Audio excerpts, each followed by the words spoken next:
Kita lanjutkan kajian hadis di dalam kitab As-Sa'isul Ummati Muhammadiyah karangan Abu Yazid Maliki.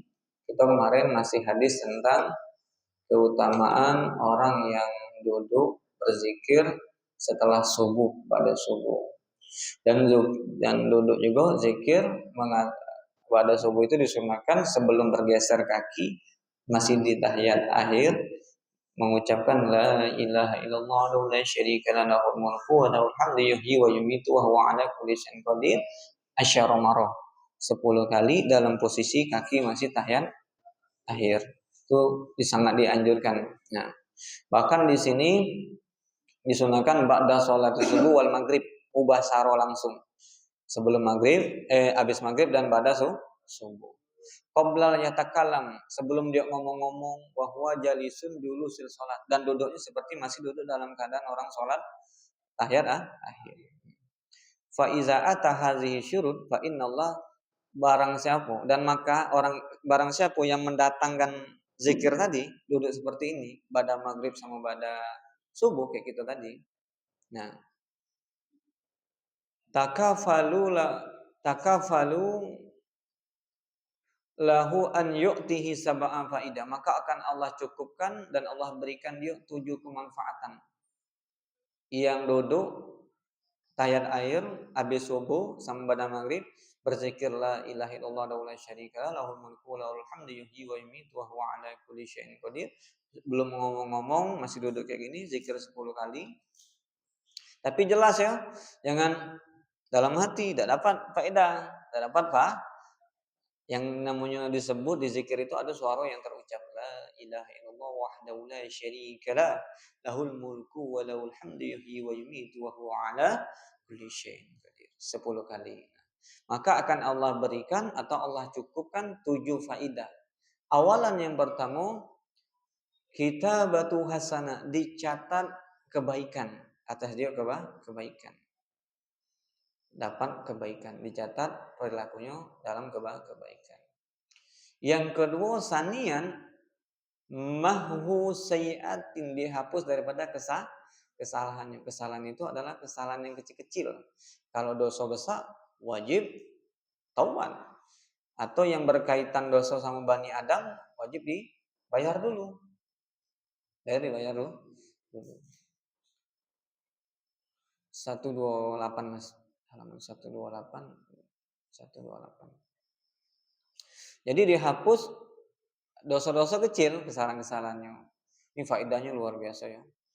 Salisan, yang ketiga faedahnya ziyadatu darajatin, yaitu menaikkan derajat. Derajat itu banyak. Kita tidak terhinakan, kita tidak disepelekan, naik derajat.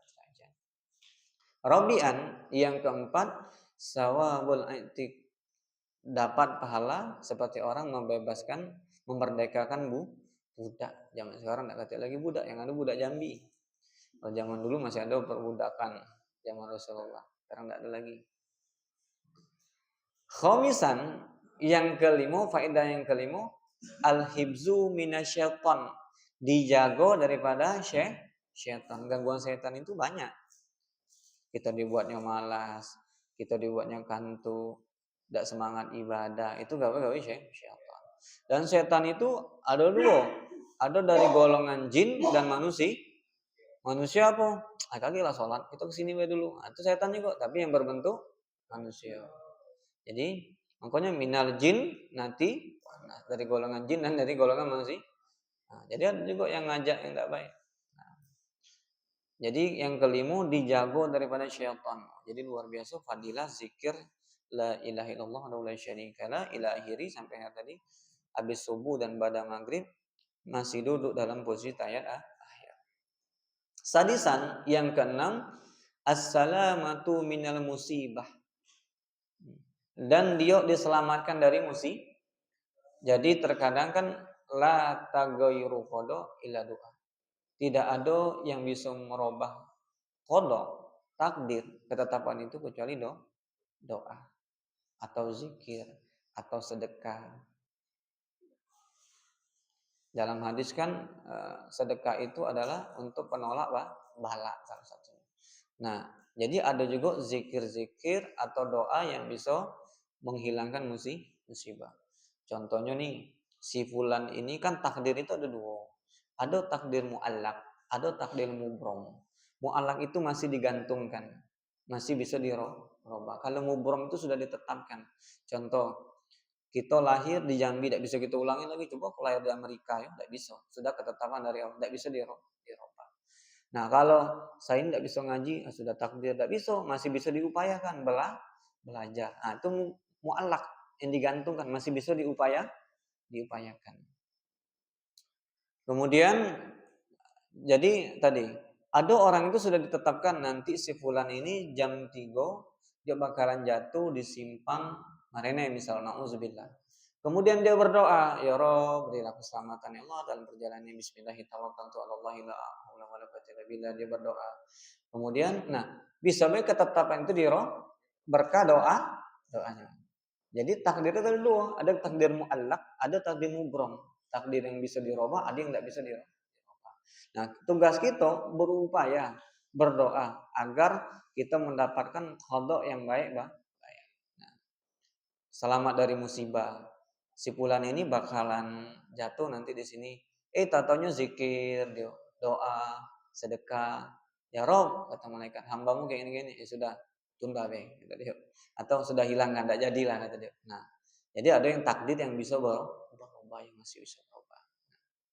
Jadi harus paham, dikit-dikit takdir, tidak bisa. Takdir itu ada dua, ada mubrom, ada mu'allak. Nah, oh ya aku enak lah ya, kamu bisa ngaji, aku tidak bisa baca, memanglah takdir aku Allah. Berarti Allah zolim. Jadi menjadikan dia bodoh, tidak. Masih bisa diupayakan dia bala. Woi saya ini tidak punya motor, tidak takdir Allah. Bisa aja kalau dia kerja ngumpul duit bisa beli motor. Jadi kalau sudah kayak orang tua, oh ya aku dilahirkan dari ayahku fulan bin fulan, itu sudah takdir yang tidak bisa coba aku berubah lagi minta sama Allah, roba ya Allah, aku dilahirkan sama dari fulan ini, tidak bisa karena udah ditetapkan. Nah, jadi takdir ada dua, ada mubrom, ada mu'allaq. Jadi ketika dia berzikir pada subuh dan pada maghrib, kaki yang masih duduk air mengatakan la ilaha illallah syarikalah, ila akhir tadi sampai akhir, maka dia diselamatkan dari musibah. Musaib, yaitu musibah jamak ini. Sabian yang ketujuh, tanqiyatu minal uyub, dan dia dibersihkan atau dijauhkan, disucikan daripada uyub. Uyub itu aib. Nah, kadang kalau kita ini kan aib kita banyak, dosa kita banyak. Cuma Allah itu sayang. Satrul uyub, Allah masih menutup aib gitu. Seandainya Allah buka, orang dia memuliakan kita gini, ya Allah, jangan kita bangga dimuliakan. Karena Allah sayang sama kita, Allah tutup aib kita. Saat dia dibuka kan malu gitu, malah cacian manusia yang terhadap kita. Na'udzubillah. Nah, maka orang yang zikir tadi, la ilaha illallah syarikalah, ilahi tadi pada subuh dan maghrib, maka Allah akan jauhkan dia daripada aib. Wan najatu minal azab, dan dia diselamatkan daripada azab. Jadi luar biasa fadilah zikir pada subuh dan pada maghrib. Falazi, maka yuhafizu alal qiraatil hadzal wirdi kuliyom. Nah, maka dia akan dijago atas membaca tadi la ilaha illallah syarikalah tadi setiap harinya, yataqarramallahu alaihi, dan Allah akan memuliakan dia pada hari itu biziyadatil hasanatin mudha'af. Dia akan ditambah kebaikannya dan dilipat gandakan. Wih, banyaknya ini ya keutamaan. Wa izalati sayiatil mahaqah, dan dia dihilangkan daripada kejelekan. Wa tahhasuni minal masaib, dan dia dibentengi daripada musibah, dijaga oleh para malaikat, dibentengi daripada musibah. Wa wuqiya syarra hawadis, dan dia dijaga, ki itu menjaga, wakina azab, dan lindungi aku daripada azab. Ki itu menjaga, syarra daripada kejelekan hawadis yang akan terjadi, dilindungi dia. Kemudian ini tadi kan 7, rupanya ada lagi bawahan tambahan keutamaannya, faidahnya zikir tadi. Wa bu'idda anil makar, dan dijauhkan daripada makar. Makar ini dicurangi orang, dibohongi orang, ditipu orang, atau dia ditipu orang, cepat Allah kasih tahu dia. Atau dia tahu, dikasih tahu orang lain, oh itu tidak benar. Luar biasa. Wal waswa wal was wal apa nih? Wal waswas khannas, wal waswasil khannas. Dan dia dijauhkan daripada sifat gelisah dan daripada gangguan manusia, gangguan daripada manusia. Nah, karena hati kita selalu was-was, bingung lah, gundah lah, galau lah tiap hari, dan belum lagi gangguan manusia. Fala yajidu syaitan, dan tidaklah menemukan setan, artinya setan itu tidak bisa mengganggu dia, lahu fursotan, dan tidak dikasih kesempatan, yughwiyahu wa yudilluhu, untuk menipu dia dan untuk menyesatkan di pada hari itu. Kalau dia pada subuh dia zikir tadi 10 kali, sampai malamnya dia dijago daripada kesempatan setan untuk menggoda dia, daripada tipu daya setan, wa yudillu, dan disesatkan setan, dijauhkan dia. Ini benteng yang luar biasa. Wa hadza ila salamatihi min kulli zunubi muddati yaum, maka dia akan selamat daripada setiap dosa-dosa sepanjang hari. Berarti dari maghrib, dari subuh sampai hari itu kan dikatakan hari tulu'ul fajar, subuh sampai maghrib masuk. Pada maghrib namanya lail, namanya malam. Pak dia dijago pada hari itu. Luar biasa. Jadi luar biasa. Langsung bawahnya sedikit.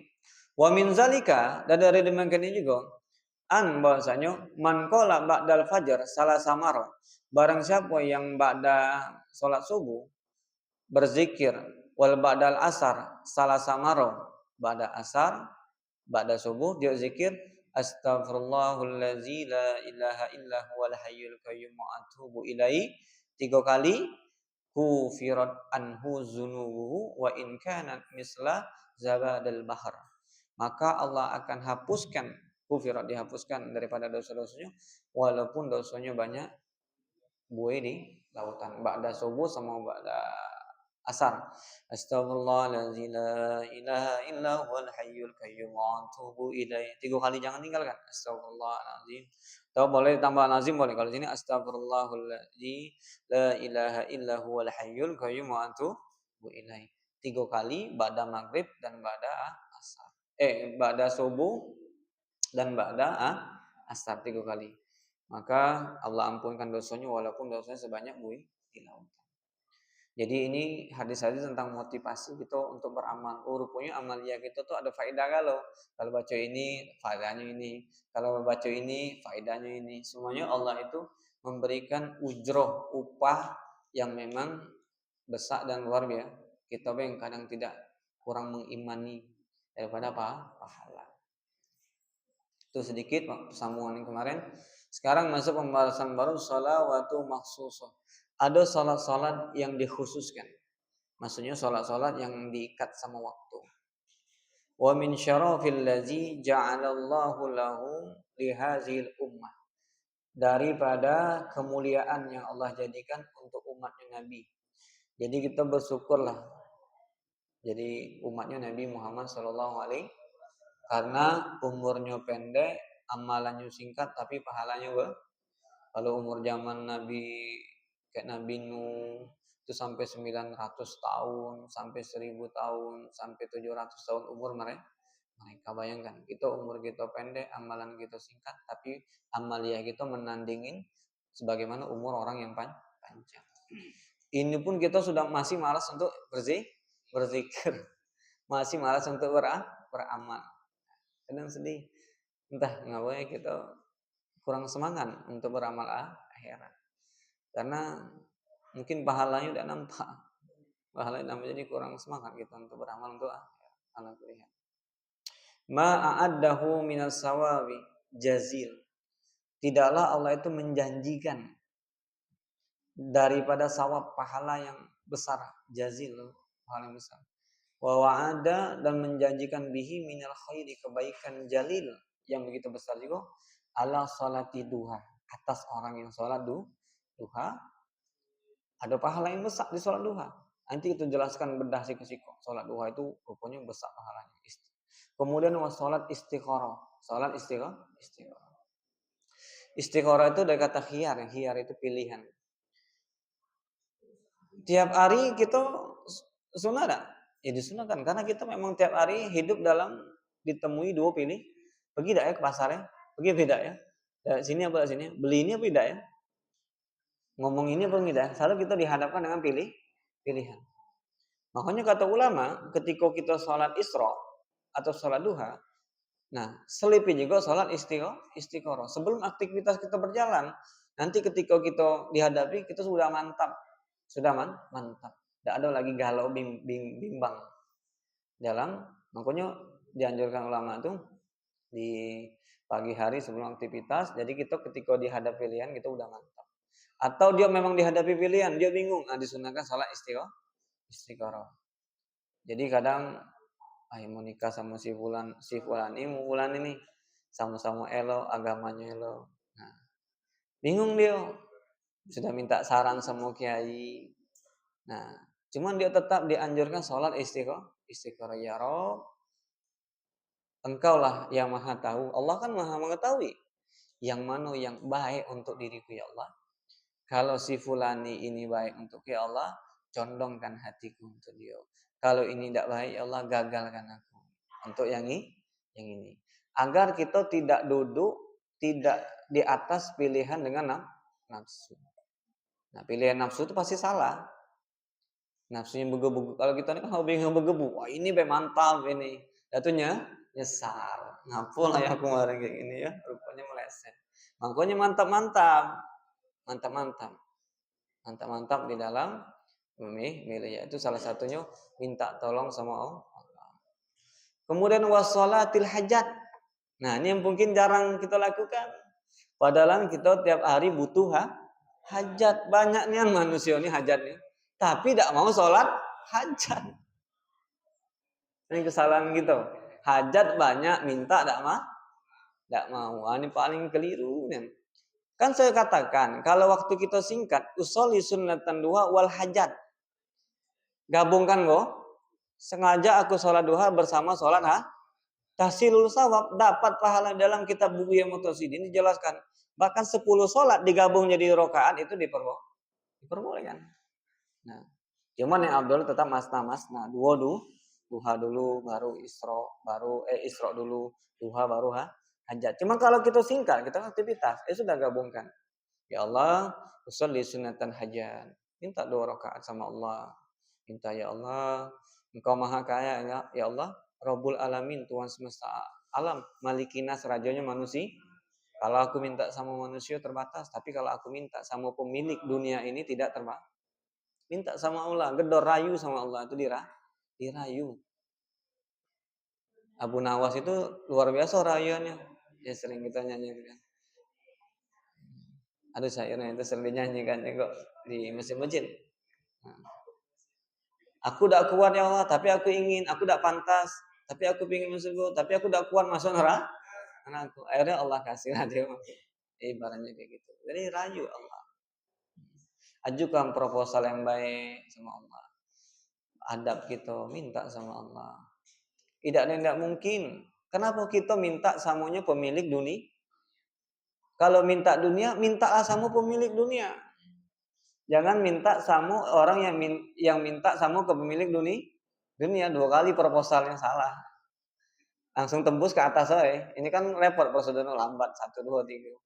Minta dulu sama yang atas, yang bawah akan nurun kesalahan gitu. Sholat hajat. Kita butuh hajat, tapi kita sombong tidak mau sholat hajat. Maunya yakin dengan kerja baru dapat duit. Itu kesalahan fatal kadang. Memang betul. Cuman kita nisbatkanlah Allah, gantungkan Allah itu di hati Gitu. Jangan kita gantungkan dengan kekuatan kita. Nanti kita kecewa. Ada lagi sholat dikhususkan sholat warokaatil wudhu. Sholat 2 rakaat, sholat sunnah habis wudhu. Kita itu sholat sunnah disunahkan. Usoli sunatan wudhu. Usoli sengaja aku sholat sunnah wudhu 2 rakaat. Hukumnya sunnah. Nah ini termasuk sholat sunnah yang ada sebab. Kalau dalam takbir itu sholat sunnah itu dibagi 2. Ada sholat sunnah bighairi sebab tanpa sebab. Ada sholat sunnah yang ada sebab. Salah satu sholat yang tidak diharamkan di waktu haram adalah sholat yang ada sebab. Habis asar kan tidak boleh sholat tak? Waktu haram kan? Berarti kita berwudu. Sunnah kita sholat sunnah wudu. Nomor kaidah boleh tak boleh? Karena sholatnya ada sebab. Yang tidak boleh itu sholat sunnah mutlak.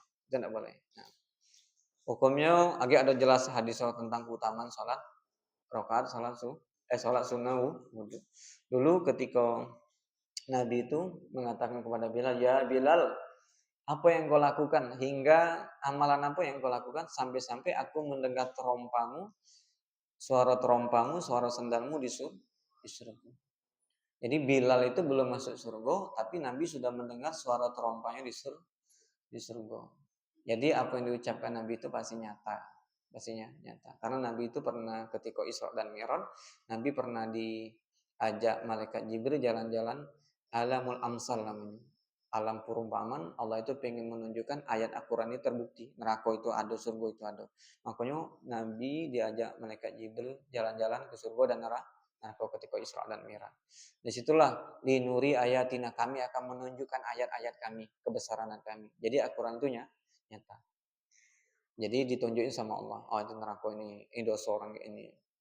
Nah, ketika jalan ke surga, Nabi melihat, ya Jibril, man haulaika. Siapa mereka Jibril? Ada orang itu lagi menanam langsung tumbuh. Siapa tuh? Ya Muhammad. Mereka umatmu yang ketika dunia mereka sering berbuat baik dengan ridho, dengan ikhlas. Jadi ketika dia di surga, bagaimana orang menanam pahalanya begitu bagus. Begitu juga di neraka. Ketika Nabi melihat ada orang itu kepalanya membesar, kemudian dihantamkan lagi dengan batu yang panas, api, pecah lagi, terus pecah, kembali lagi, dihantamkan lagi, timbul lagi. Siksaan yang sekali dibunuh enak langsung mati, ini kan siksaan yang pedih. Dipecahkan lagi, timbul lagi, pecahkan lagi. Ya Jibril, man haulaika, siapa mereka Jibril? Ya Muhammad, mereka umatmu itu ketika di dunia mereka berat kepalanya untuk sujud kepada Allah. Bayangkan disiksa, dihantam dengan batu yang itu besar. Jadi jangan tinggalkan sholat sunnah wudhu. Nah, yang belum pernah lakukan. Yang belum pernah lakukan. Minimal seumur hidup sekali lah setidaknya kita pernah mengerjakan apa yang diperintahkan oleh Nabi. Kemudian washolatu tasbih. Nah, sholat tasbih ini yang sering ini ibu-ibu. Ibu-ibu ini demennya. Kita pun pernah diundang, Ustaz lagi sholat tasbih, imamkan itu ceramah sholat tasbih. Bagus. Ini pahalanya juga bagus. Tasbih ini sholat yang diisi bacaannya seperti biasa lah, sholat biasa, cuman ditambah tasbih. 300 satu rakaatnya 75. Berarti 4 rakaat 300 tasbih. 1 rakaat 75 150 ditambah 75 lagi 75 lagi jadi 300. Nah, tasbihnya. Subhanallah walhamdulillah wa la ilaha illallah wallahu akbar. Salat tasbih ini pahalanya besar, tapi dia termasuk salat nafil mutlak yang boleh dilakukan kapanpun. Contoh sekarang nih, salat tasbih boleh enggak? Boleh. Yang penting jangan waktu haram, ba'da subuh dan ba'da asar. Kalau ibu-ibu itu biasanya qabla asar. Habis asar atau siang biasanya gitu. Nah, sholat tasbih ini termasuk sholat yang dibebaskan waktunya. Kalau sholat duha itu terbatas. Kapan? Naiknya matahari, terbitnya matahari sekitar tombak itu naik sekitar 16 menit baru sholat duha. Kapan habisnya? Setelah zawal. Nah, kalau tasbih bebas, pagi boleh, habis di waktu pagi boleh, waktu zuhur boleh, sebelum asar boleh, malam ini pun boleh, kaget malam pun boleh, jam 4, jam 3 sholat tasbih pun boleh. Nah, jadi sholat tasbih ini termasuk sholat yang tidak diikat oleh waktu. Yang penting jangan waktu. Jadi masih banyak, kalau dijelaskan juga sholat-sholat sunnah ini banyak. Ada sholat namanya sholat khurujul manzil, sholat keluar rumah.